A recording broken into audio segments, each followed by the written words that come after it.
Today, I want to break down the different options, the estrogen options that someone has when it comes to the type of estrogen, when it comes to the route at which you get it, whether it's a patch or a pill or a cream or a spray or vaginal, so many options, and it can be overwhelming. So let's talk about that in this video, your hormone replacement choices. So in past videos, we talked a lot about the symptoms of perimenopause, the different impacts it can have on somebody's life, ways you can prepare for menopause to decrease these symptoms and prepare your body for the changes. Check out all those videos. But today specifically, we're focusing on estrogen. And so estrogen is mainly produced by the ovaries during the menstrual years, and it gives a lot of benefits. And so when that someone's going through the perimenopause time, that estrogen is starting to get a little more unpredictable, a little lower, and can have some drastic side effects, significantly potentially impacting somebody's life. Let's break down real quick the types of estrogen. Estradiol, which is the predominant form, one that's often in the medications and is going to give you the best relief. It's called E2, estradiol. It is the bioidentical one. And so if you're looking at bioidentical hormones, it's basically trying to replicate this estradiol. Estrone, which is E1, that one is mainly produced in the fat stores in the body, converting those peripheral androgens and other hormones to estrone.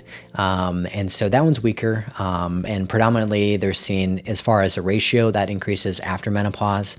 And the weakest form, and number 3, is E3 or estriol, and that's primarily during pregnancy. And again, somebody might use that in a cream, or you can even get it over the counter, but it's a weak form, so definitely not as good as estradiol at improving some of the symptoms.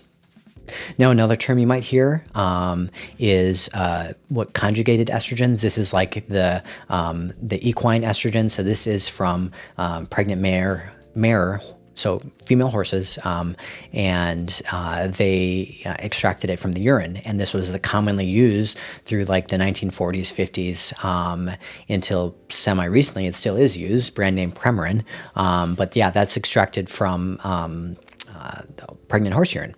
But less common these days, as more commonly we're using the bioidentical forms, which bioidentical is just a fancy word that people potentially might overuse.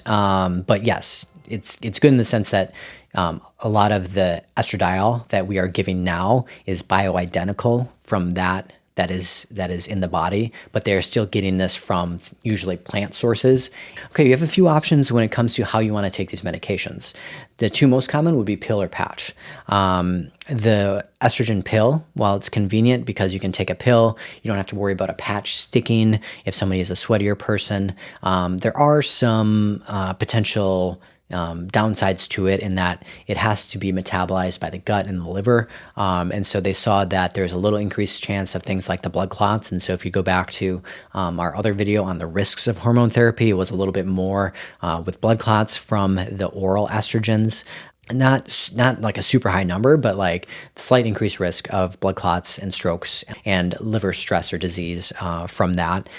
Now, I feel like potentially I just bashed on the oral estrogens. They can potentially have some benefits on the lipid levels. And so if somebody lipid profiles as far as increasing HDL, maybe even lowering LDL, potentially taking orally can do that. And when you take oral hormones, it also increases a protein in the body called sex hormone binding globulin. So this sex hormone binding globulin can actually bind excess testosterone in the body, which potentially for somebody that has excessive testosterone and potential like androgen or male type patterns because of that, it could be beneficial. But there's also a theoretical issue that maybe it even potentially decreases things like libido if the testosterone is getting lower because of the oral estrogen. So I thought if somebody is taking the oral estrogen pills and it's just getting a little too, or their sex drive goes down, this could be a potential reason. Don't see this with the patch. You compare that with the patches.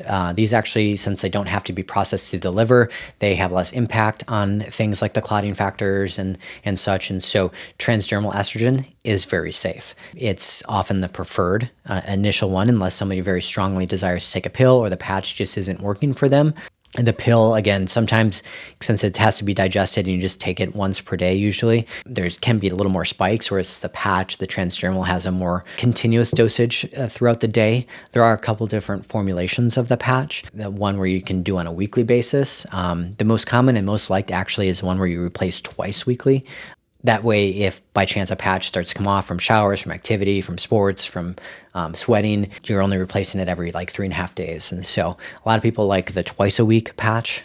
Now, the other transdermal estrogens can be in the form of sprays or gels where you would place anywhere on the inner arm or somewhere like that. There can be a potential more cross contamination with this, like if someone has kids, if someone has pets or significant others, the more chance that they could be exposed and potentially intake some of these estrogens. And so if someone has a lot of contact with other people, this probably wouldn't be the best option. There's always a chance of skin irritation with these transdermal patches, but the nice thing again is that it bypasses the liver, decreases things of blood clots. It's really easy to use. And so generally, a lot of people like the patches. Less commonly for systemic hormone therapy is the vaginal insert. Now, we use a lot of vaginal estrogen for dryness issues, for irritation issues in postmenopause, specifically like when someone's 5 to 10 years after menopause, they can get a lot of those genitourinary symptoms of menopause. We use a lot of vaginal estrogen then. There is one higher dosage form, which can be a systemic estrogen, where a ring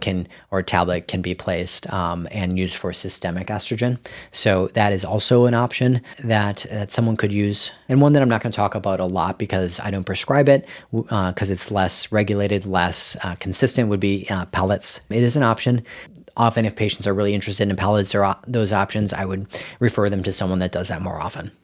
Again, this was mainly a talk about the estrogens and their route. We will have a further talk in the future about the progesterones, which someone would need to have if somebody is taking hormone replacement and they still have a uterus. For sure, you need to take progesterone. And so there's a few different ways you can do that. We'll save that for another video, and for sure another video on testosterone and how that's used. And so follow us along, with the little button there on the channel, and we'll put those videos out soon. All right, bye everyone.